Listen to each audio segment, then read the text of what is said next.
Mena-Watch, der unabhängige Nahost-Think Tank. A very warm welcome, esteemed viewers, to this edition of Mena-Watch Talks. Today we once again have the great honor of welcoming Thomas von der Osten-Sacken as our guest. Over the past few months, we've repeatedly discussed the situation in Iran. This includes the American-Israeli conflict against the Iranian regime, as well as all the consequences that stem from it, or don't, or what can genuinely be taken seriously anymore or not. In any case, he's connecting with us today once more from northern Iraq. A very warm welcome, Thomas. Hello, good morning. Perhaps we can start with the situation I assume you're in Sulaimaniyya. What exactly is the current situation looking like over there right now? I mean, it's been a constant back and forth these past few days. An agreement is imminent. The war is ending. No, the war is starting up again. Rockets are flying again. The Americans are launching attacks again, and so on. How is all that perceived in Sulaimaniyya? What do you actually hear about it? Right now, the only question always is, are the airports open or not? So our problem, for example, was that the elderly parents of a colleague of mine were just on the Hajj, and the big question was, will they get back on a flight from Saudi Arabia, or are the airports closed? Because that's also a lottery at the moment. You have to check every morning. Is the airport open or not? Which also concerns me. As I mentioned, my flight back is scheduled for next week, and I'll probably only find out on the morning of if I can actually fly that evening, which by now troubles my colleagues more than it troubles me. I told them yesterday, you're becoming more German than we are. I'll just decide that next morning. So about when drones are fired from Iran towards northern Israel, and you sit on the roof of our office and you know it's happening, you see them every now and then. So they fly directly over us here. But back in March, when folks were genuinely stressed and filled with fear, by now it's pretty much just become another one of those many unpleasant realities of daily life, much like scorching heat, a malfunctioning air conditioner, or getting stuck in endless traffic jams. So ultimately, it doesn't really interest anyone. Which, incidentally, is probably the most effective way to cope with all this insanity, is to simply stop taking it seriously, you know. Of course, I mean, I'm essentially 40 kilometers as the crow flies from the Iranian border. Well, that's incredibly intense. I mean, I recently walked past one of the houses here in our neighborhood, one that used to belong to an Iranian Kurdish political party. It was just bombed, you know what I mean? Just a 5-minute walk from right here. So you're already aware that what transpired here, and as mentioned, March has certainly left its indelible mark. But so now, as I've mentioned, it's just one of those many vexing parts of daily existence that you really just have to confront with as much humor as you can possibly summon, because otherwise you'll genuinely go insane dealing with it all. You just mentioned an attack on a house right there in your neighborhood. Those sorts of things happened repeatedly in March, such as Iranian attacks on Kurdish Iranian facilities or party offices in northern Iraq. Are those still happening? Are there still Iranian attacks in northern Iraq? No, they've decreased dramatically. I mean, there are still occasional attacks, but those tend to be on the bases, you know, where the PESHMERGA are. So that was a city office of the Kamala, you see. But even that has diminished because it's clear that all those plans, which once existed with Iranian Kurdish parties and militias, as we've discussed, essentially went completely up in smoke during the very first week of the war. That means the Iranians have now completely adapted to that. So the border effectively establishes a restricted zone there on the Iranian side. A lot of troops are stationed there now, and the surprise. So, in my opinion, nothing major is going to happen there anymore. This signifies that the menace posed by these Iranian Kurdish factions within northern Iraq has essentially vanished into thin air. I mean, that approach certainly would have worked, as I said, if they had been genuinely serious about bringing about regime change in Iran. From that perspective, that was a really significant strategic component, because the regime change was, in principle, laid to rest on day 2 of the war. This particular element is also no longer of consequence. Let's discuss that too, but we'll get to it a bit later. You know, I actually wanted to bring up another point. You were just talking about the everyday inconveniences that people in Sulaimaniyya and throughout Iraq are facing, right? You also just wrote an article about this on our website, so it's quite clear that one of those significant inconveniences is without a doubt the temperatures. Could you tell us a little bit about what the weather is like in Iraq right now? It's important to emphasize that it's early June. We are an hour ahead of you, correct? And the temperature on our shaded balcony, we've truly planted so many trees, and one of our drivers is an incredibly passionate gardener, making our office exceptionally green. Outside, it's now 36 degrees at noon. That means this afternoon at 3, I'm thinking we're going to hit 38 today. It's June 10th, you know? Baghdad has been at midday between 44 and 45 degrees for days now. Basra is even hotter. And it's June. So it's all going to go up again in July and August. Of course, these cities heat up like ovens. So it doesn't really cool down in the evenings anymore, not even now. Right. And ultimately, life has now already completely shifted into the evening and nighttime hours. I'm very heat resistant. I hate the cold, so heat's no problem. For instance, going to the market by oneself at 2 in the afternoon is, well, it's sheer torture, you know. And I'm quite well placed to judge this, as I've also written about it. After all, we've been living here since the early 90s, and Sulaimaniyya, precisely because it's situated in the mountains, is actually a relatively cool city in Iraq, which is quite unique for the region. And I still remember back then 35 degrees in August was really hot. We could only sleep at night with fans, and from the end of April, you simply cannot stay in any room here without an air cooler or air conditioning. It's just impossible. Right, this is truly something you can observe and follow over decades, really from one to the next. And this study I mentioned, and what you hear from people across the rest of Iraq, I mean, in Basra, it's now normal for temperatures to be over 50 degrees in the summer. Normal. And there was this recent study that came out saying Basra, a city of millions, is suffering the most globally from climate change, more than anywhere else. And if this continues, it will eventually become uninhabitable, you know. Because it's clear, it's a kind of a vicious cycle. You need air conditioning, air coolers, so you have to. They heat up the outside again. They consume an incredible amount of electricity. We ourselves are doing many projects now to switch things here to solar and so on. But the causes of this heating, of course, are not in Iraq. So, regardless, here, one can only rely on resilience. However, it's been scientifically established that temperatures exceeding 45 degrees will eventually prove fatal for human beings. I mean, we can't handle it, and I can confirm that from my own experience. I mean, if you were to walk around in the sun here for just 15 minutes right now, a typical European would suffer from heat stroke or who knows what else, because it is truly, truly brutally hot. Because the World Cup is currently happening, just to give you an idea. During the last one, the games were often at noon, and I have a pub, a cafe, right around the corner from our office where I always watch the World Cup. I was wearing these French espadrille shoes, you know, the kind with a relatively thin rubber sole, and by midday, after 10 minutes, the rubber on the sole was gone, just melted away on the street. Those are the temperatures here.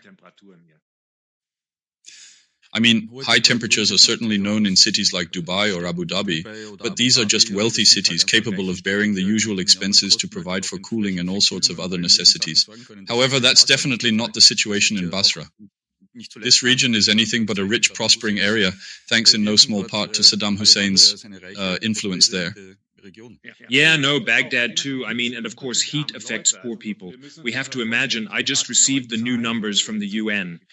Iraq still has 350,000 IDPs living in container camps or similar setups.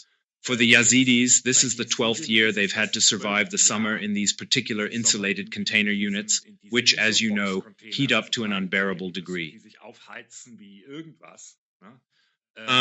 And that's the second problem, of course. I mean, in Dubai, people always talk about the Arabs or those who own massive villas, but they never mention the Pakistani, Bangladeshi, or Indian guest workers, do they? And you yourself were just recently in Abu Dhabi. If you drive to the suburbs where the folks doing the work in these Gulf states reside, the situation there looks entirely different. But yes, the perfidious, the treacherous aspect of this increasing heat is that it precisely affects impoverished nations, you see. And it's not just here in Iraq. So India and Pakistan, for the fourth consecutive year, experienced their hottest springs on record, with temperatures already soaring above 40 degrees Celsius, even in the monsoon season. This is even more severe because, on average, these nations are considerably poorer than Iraq, despite all its challenges.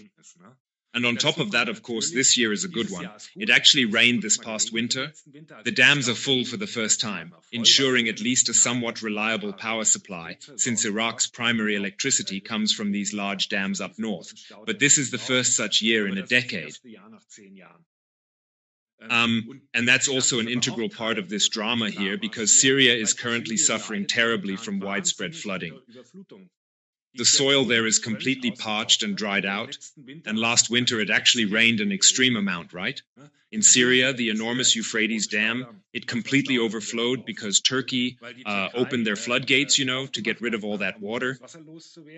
In Syria, the ground completely lacks the ability to absorb such massive amounts of water, and in northern Syria, people are struggling with severe flooding. That's the other side of it. So you're happy that it's finally raining, but the result is mass flooding and destroyed villages and so on and so forth. No, and that's truly it. I mean, people always think, now the UN is stepping in and just adding climate refugees to the list. What's that even supposed to mean? But it's genuinely happening. I think, we now have, and I've actually written about this, an internal migration of the wealthier folks in Iraq. All of them are purchasing apartments here in Kurdistan and coming up for the summer, simply because it's so much cooler, Wealthy people can afford it. Poorer people can't buy apartments in Sulaimaniyya or Erbil. How are they supposed to build their future, And the same thing, of course, affects Iran even more massively. I mean, Iraq at least still has the Euphrates and Tigris as two major water-bearing rivers. Iran doesn't even have any major rivers and is drying out and suffering from the exact same heat. Yes, the reports specifically about Tehran and so on about water shortages have been around for a while now, or water scarcity in big cities, including Tehran. There were very dramatic reports last year as well, in fact. Yes, let's turn our attention to Iran. This morning, to my great astonishment, I read that the war is officially over. There's an agreement, everything is fine. Or did I misunderstand something there? At least that's what I read from Trump. Did I get something wrong? Well, I actually read that. The same headline as you. And yesterday afternoon, we were reading that the big military strike was coming. Right, that was the news yesterday afternoon, wasn't it? Yeah, well, although, I mean, yesterday I was already thinking we seem to be stuck in a time warp. The sequence of events, Trump announces he's going to bomb Iran to smithereens, only to call it all off in the evening and say a great deal is imminent. I had that in the back of my mind somehow, like I'd experienced it before, like there was something familiar about it. Yeah, CNN on Thursday took not Thursday. Sorry, I'm thinking of the local weekend. The day before yesterday, they bothered to count.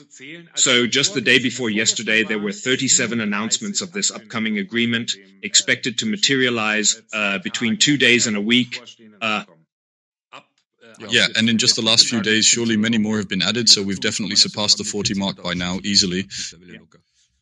Yes, so as we initially stated, the prevailing attitude here in Iraqi Kurdistan, viewing all of this merely as an irritating narrative, is likely the most effective way to confront the situation. Because we also know, presumably Iran has already stated unequivocally that they know absolutely nothing about any grand agreement that might be in the pipeline. And even if there were some memorandum of understanding, it's not even about a deal. Well, we're not supposed to. What nobody's discussing is that for the past 6 weeks, the focus has been on a memorandum of understanding, serving as the foundation for a more enduring ceasefire, which would then allow for discussions on the core issues that we all recognize are inherently unsolvable. So it's not a deal, but rather the foundation for negotiations towards a deal. Or have I misunderstood? No, and part of the ceasefire also entails that the Strait of Hormuz should have been clear for the past 2 months already. That was actually agreed upon at the time, and as far as I can tell, it still hasn't happened. Even though Trump has now announced it. Recently, from Trump, the report that they had secretly smuggled 100 million barrels of oil through the Strait of Hormuz. However, his own minister, responsible for such matters, was completely unaware of it during a congressional inquiry. That caused a somewhat awkward situation, because as I mentioned, you can't just smuggle 100 million barrels of oil the way you might sneak 5 diamonds somewhere. It's not exactly something you can just casually carry around in your pocket, is it, like a trivial item? It's all absolute madness. And I think what's truly interesting is that this very madness ultimately possesses a system of its own, because we've now reached a point where this current US administration, in its essence, is something Guy Debord would have truly appreciated, like a grand spectacle, the very culture of spectacle itself. So, events are treated almost as if they were elaborate spectacles entirely of one's own creation. What's truly fascinating is that there's hardly any difference anymore in terms of presentation and public discussion between a completely absurd cage fight staged by oneself on the south lawn of the White House and an actual war breaking out in Iran.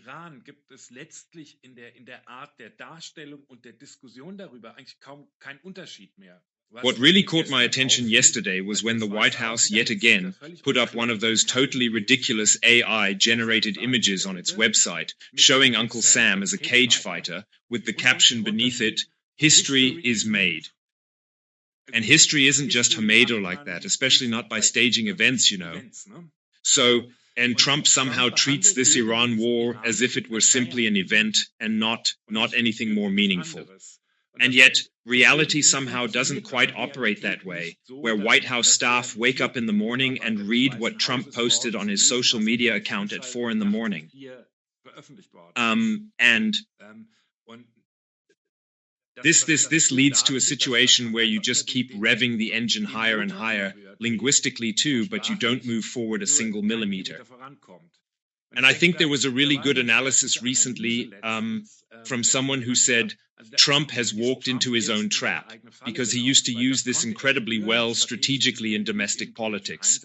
Thus, everything is treated as if they're mere events complete with threats and so on and so forth. However, the government in Tehran isn't foolish either. They had already realized that a very long time ago. Yes, and what it comes down to, of course, is that people now simply realize these threats are, for the most part, nothing but empty words. And Trump's threats, to bomb something to smithereens, we've honestly heard that far too many times by now already. And every person, it's quite evident that Trump isn't interested in re-engaging in this conflict and actually wants out as swiftly as humanly possible, if only the Iranians would allow him to do so in a somewhat respectable fashion. And even then, it's not certain if he'd... Exactly. But that's the current problem. Trump is attempting to intimidate Iran just as he would a White House staff member. They are genuinely afraid of Trump. However, the individuals in Tehran no longer fear Trump, and as a consequence, this entire strategy proves ineffective, rendering it a failure. So, then it eventually transforms into this incredibly monotonous spectacle. It's not even a spectacle anymore.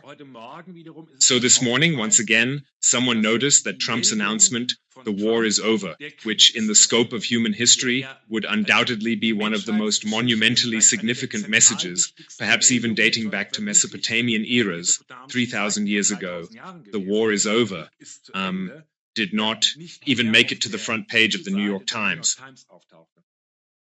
So the news, "The war is over," is not news. That's really something new, because you have to consider what the announcement, "The war is over," meant to people in, say, May 1945 or whenever. And now we live in a time where, with this announcement, A, nobody knows if it's true, and B, it's not even interesting. And that's what I mean by this spectacle. Also, because nobody has the slightest idea if there's even a single grain of truth in such statements. We don't even know. I mean, is there even a single document, a piece of paper that someone has actually signed that holds any genuine relevance here? Or does such a paper not even exist? Yeah, and then there's also the fact that, I mean, what you hear about the supposed key points of this memorandum, which is supposedly in the pipeline, makes Obama's Iran nuclear deal, the JCPOA, look like an absolute masterpiece in comparison. Das hat ja fast noch der JCPOA, also der Iran-Deal von Obama, wie eine Glanzleistung gewirkt. So, to obtain some kind of supposed agreement, likely not even signed, where the Iranians declare, we don't desire a nuclear bomb. Well, bravo. So, all of this was arranged for that outcome. Right. It's all quite unbelievable. In that respect, I have to disagree with you a little. Well, historically, it certainly is, albeit in a different sense than Trump intends. But an American president acting in this manner undeniably possesses a significant historical quality, I would say. I mean, he just spouts out whatever nonsense, and now people just shrug their shoulders and think, yeah, what a complete idiot. No, I'm just saying, history is being made, of course, because the US administration has quite deliberately turned itself into a laughingstock, a bunch of sycophants, and as a consequence, nobody takes anything they say seriously anymore. And that doesn't just apply to Iran, you know. I mean, the idea that Ukraine could be super successful without American help, you can clearly see that's not the case. Yeah. So the superpower USA is dismantling itself right now and doesn't even notice. You know, so it... Yeah, that's really not a good development for the world, but oh well, that's just the way it goes. Rather than dwelling on the gloom and despair surrounding Trump, let's discuss something that presents itself as quite an interesting aspect. Here in the media's portrayal, it was consistently reported from the very beginning of the war or in the immediate lead up to it that Netanyahu had supposedly persuaded Trump to initiate this conflict, and that this was in essence basically an Israeli war into which the Americans were somewhat lured by Netanyahu. At least that's what one interpretation of a well-known New York Times article that was published some time ago suggests. But now there are also completely different accounts, or rather alternative narratives surfacing regarding the immediate prelude to the war. Could you perhaps elaborate on that for us a bit? Yes, it was quite interesting that what do you call it? I have so many English words now. A retired Mossad. Retired, yeah. The one who everyone gets it was involved in the planning for a very long time, basically told a story completely opposite to the New York Times article. And to me, beyond any sympathies or antipathies, it seems much, much more plausible, namely that there was actually a very, very detailed and extensive long-term planning process in Israel regarding Iran, spanning across many different areas, fields, not only military but also psychological warfare, supporting local opposition groups here in Kurdistan, in Baluchistan, whose absolute strategic objective was the overthrow of the Tehran regime, right? For that purpose, they sent agents into Iran, contacting various opposition figures and so forth. Right. Because the Israelis are well aware that this regime simply must be overthrown. The next foolish deal involving some kind of thing isn't a victory. It merely postpones the inevitable problems, right?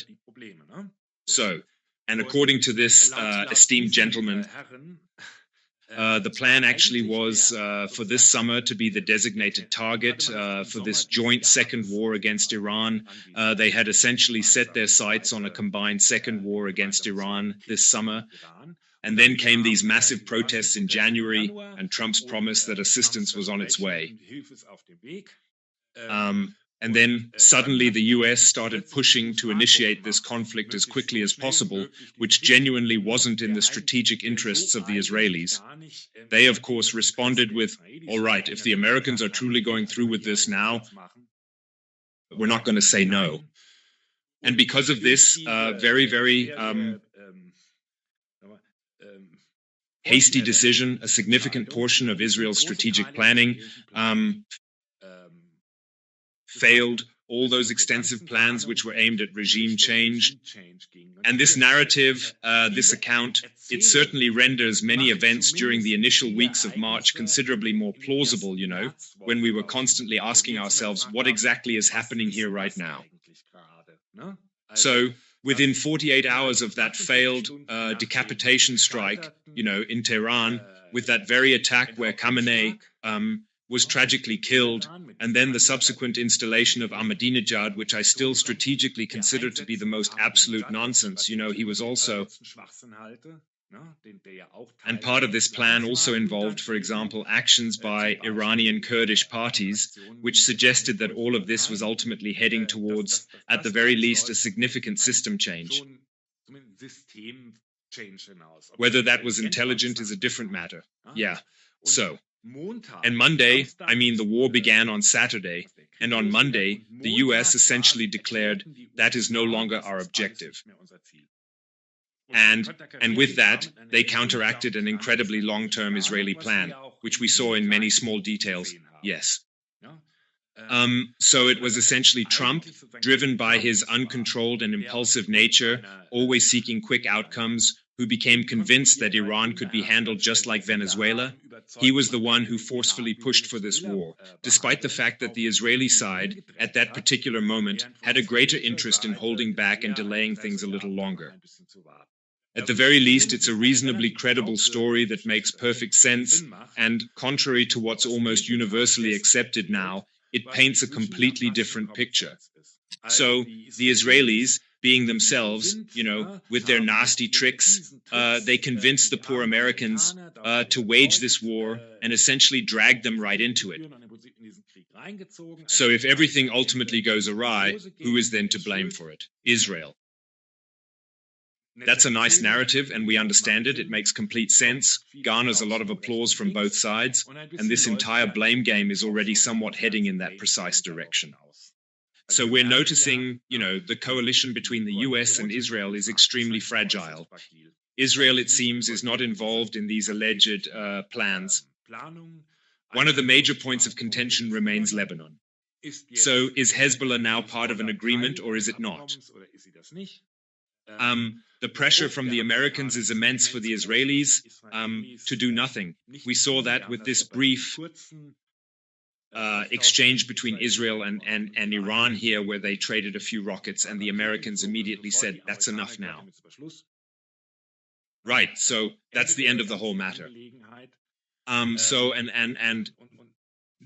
It's crucial to acknowledge, especially when you can already foresee the direction things are headed and who will ultimately bear the blame for everything, that there exist entirely different explanations and accounts in which it's not the Israelis who are depicted as having driven things into the ground, but rather this impetuous decision by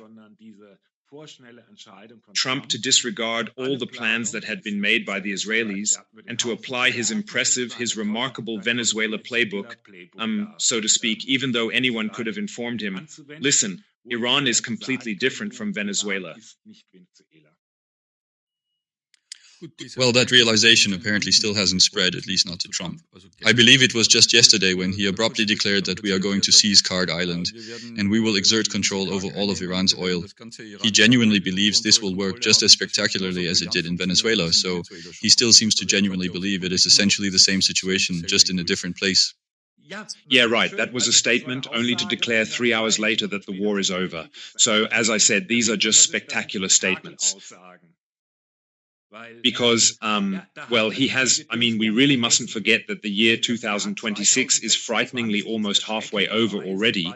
And if we look at all of the Trump administration's actions this year, and they really started in January with a whole lot of balls up in the air, the one singular thing you could, with great goodwill, still say was remotely successful was Venezuela. Everything else just utterly and spectacularly failed. No matter what foreign policy or domestic policy initiative Trump started at the beginning of this year, it has failed. So he has to cling to his Venezuela, as he currently doesn't have many other successes to show for himself, right? Yeah, well, obviously in the debates in the US, he consistently brings up the stolen 2020 election, which is also quite a symptom of how these people operate, Or, to be more precise, what the former President Obama actually did. Yeah, it's actually quite humorous to revisit all those tweets from back then, from the negotiation period of the Vienna nuclear agreement, and recall everything he expressed to Obama about what it's truly like when you're desperately trying to secure a deal from a position of weakness, especially when everyone is well aware of your eagerness to reach an agreement and so forth. Yeah, so maybe he should read those tweets from back then himself, but then again, he doesn't read anyway. So to speak, of course, this is now, I think, also from the Israeli perspective, where a tremendous number of errors are being made, with elections on the horizon and Netanyahu not faring particularly well in any of the surveys, creating a genuinely colossal problem of not knowing what the future may bring. And this doesn't just concern the government. It's something that, plain and simple, affects every single citizen in Israel. When you now hear reports that the US has put Israel on Code Orange, classifying them as a significant domestic political threat within the intelligence system, because the Israelis are starting to deploy their intelligence agencies to gather information about what the US is actually discussing with Iran, then that is certainly also a sign that this alliance has certain cracks, you know? Yes, or rather, for me, it's more of a sign that within the MAGA movement in the US, there's like an internal conflict developing. There's also an internal struggle. I mean, this particular faction of J.D. Vance, the vice president, is clearly making an effort to create a much greater distance between the US and Israel. Vance recently said, the US will deal with Iran, and if Israelis don't like it, that's their problem. We don't care. So that too, I mean, besides, if it's such a great, magnificent agreement, why would the Israelis have anything against it? Well, that's a completely illogical thought, but that was also a symbolic act, so to speak, publicly creating a clear divide, as they always say in the US, putting daylight between the United States and Israel. And I would also classify this report about the intelligence agencies in that category. So this represents a wing of the MAGA movement, one that is, well, to call it isolationist might be a stretch, but it's certainly displeased with international engagements regardless. This faction is attempting, perhaps even with an eye on the post-Trump era, to firmly establish certain foundational principles, so to speak, for what lies ahead. But as I said, that is something where one must now say, this doesn't concern just this, a terrible government in Israel, but it is indeed a matter that profoundly impacts the whole population. Because, to keep Israel in the dark about one's own plans, the nature of which one isn't even entirely certain about, is indeed a step that appears to be profoundly threatening and concerning, especially considering the ongoing situation in Lebanon and in Gaza and so on and so forth after 3 long years. Because Israel at the moment may be the tactical victor, but not the strategic one in all these conflicts. I've actually read a report about this, and you've brought it up several times now. The Israelis are clearly largely excluded from the information flow concerning the negotiations, or non-negotiations, or whatever you'd like to call what's transpiring between the United States and Iran. The article said that the Israelis are finding out more about these negotiations from their own sources inside Iran, within the Iranian regime, than they are from the US, where they're being completely kept in the dark. So that too is a completely insane idea. At the same time, it's also becoming clear that the US is increasingly seen as an unreliable partner in the Gulf region. And in the initial days of the conflict, it was obvious that the Emirates, including Qatar, were all staunchly opposed to Iran, thus essentially acting as allies. And now all these meetings, secret negotiations, deals, the kind of diplomacy the Middle East is known for, are starting up. That means they're also working on a plan B, a contingency plan for how, if necessary, to clear the Strait of Hormuz with Iranian help if the Americans don't deliver. And and all the tactical gains that were made are now being strategically lost. Yeah, so if you take this statement from Trump seriously, then this magnificent deal currently being discussed wasn't even largely negotiated by the USA. He wrote that he was ready to bomb, and then there was all this back and forth and so on. And then suddenly he started receiving calls from Pakistan, Qatar, and I don't know who else, who told him, hold on, stop, we've basically worked something out, and call it off, there's a fantastic agreement. So even by his own admission, he's no longer really in control of the situation. Instead, other players are taking actions that are in essence outside his sphere of influence. Right, and all this against a backdrop where people always forget, the only thing Iran is not the loser. There isn't much more that can be said about Iran at the moment, is there? So that means the economy is in ruins. The people are just as frustrated as they were half a year ago. The regime is just as corrupt as it was half a year ago. All of this just 6 floors deeper this time, amid extremely high inflation and a host of other factors that compound the situation. So this means that Iran isn't exactly emerging from this particular conflict as the victorious party or anything remotely similar to that. The one thing Iran is doing is ensuring it doesn't emerge from this conflict as the loser. That implies they'll certainly persist with this entire policy of destabilization and all that, because that's the sole remaining asset Iran possesses, truly the only thing they still have left. Well, I would still give Trump some credit, not for obliterating the entire Navy and Air Force, but militarily, a significant amount has been destroyed.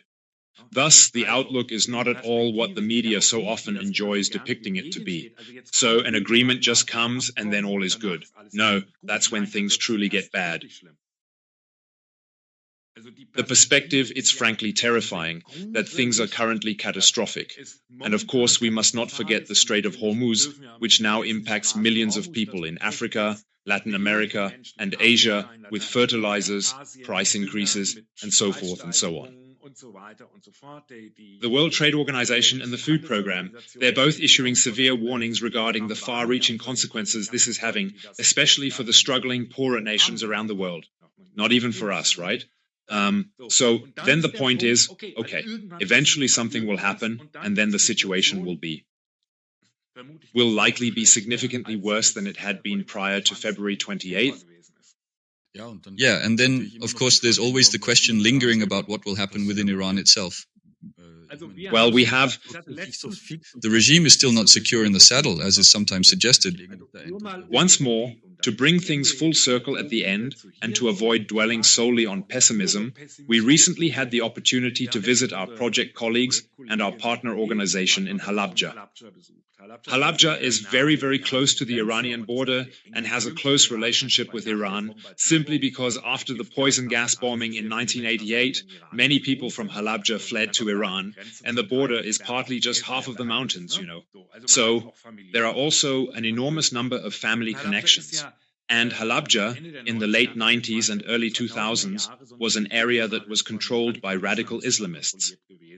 Al-Qaeda was based there, and it was the Americans who bombed them out of there in 2003. That's also why we always put a lot of effort into our work there, just to provide some alternatives to what those guys were up to.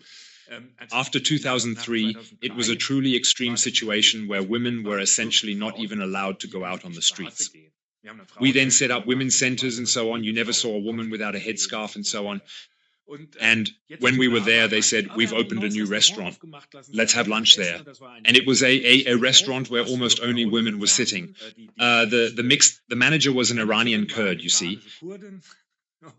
And there was Iranian food, a great atmosphere, and you could really feel those small changes, you know. We couldn't have imagined that 20 years ago. And these are, so to speak, Iranian Kurdish women who come here, a lot of them, to Iraqi Kurdistan to open businesses, cafes, and just to have a life. And when you talk to them, and we did, it becomes clear that what we have actually been discussing for the past 3 months is exactly what they bring up. They genuinely believed and hoped the regime would fall, and they would build the same future in Iran as they were now establishing in Iraqi Kurdistan. And when that's all over, she mentioned that all her family members, all her acquaintances, everyone she still knows, they're all currently contemplating how they can possibly get out of that situation, which is something I can absolutely relate to. In our previous discussions, or rather it was me who compelled you, so to speak, to always peer into the crystal ball at the conclusion of our conversations. I'd say we'll skip that this time.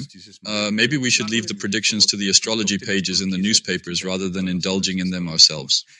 Let's handle this like my flight on Wednesday, where you tell yourself you decide that very morning if the plane takes off, or if you're heading to Turkey, or if you're just staying put right here. One is also much, much more deeply relaxed than if you're constantly worrying about a future that you can't influence anyway, and which we now realize no longer operates according to the rules of the past. And if something good happens unexpectedly, you can still claim you knew it. Or rather, you're happy when something positive happens, and if something negative happens, you're not surprised. All right then, dear Thomas, thank you at this point for taking the time once again. And of course, a big thank you to all of you, our valued viewers. Thank you for the time you've dedicated to us. If you enjoyed this video and if you like our other content, then please subscribe to our channel, give us that famous thumbs up, and leave a comment on our YouTube page. All of that, of course, helps our algorithm on which so much depends today, even in this virtual world. Otherwise, yes, thank you very much. Until next time, goodbye. Mena-Watch, der unabhängige Nahost-Think Tank. Besuchen Sie auch unsere Website. Dort finden Sie täglich neue aktuelle Berichte und ausführliche wissenschaftlich fundierte Hintergrundanalysen zur Geschichte und Gegenwart der MENA-Region.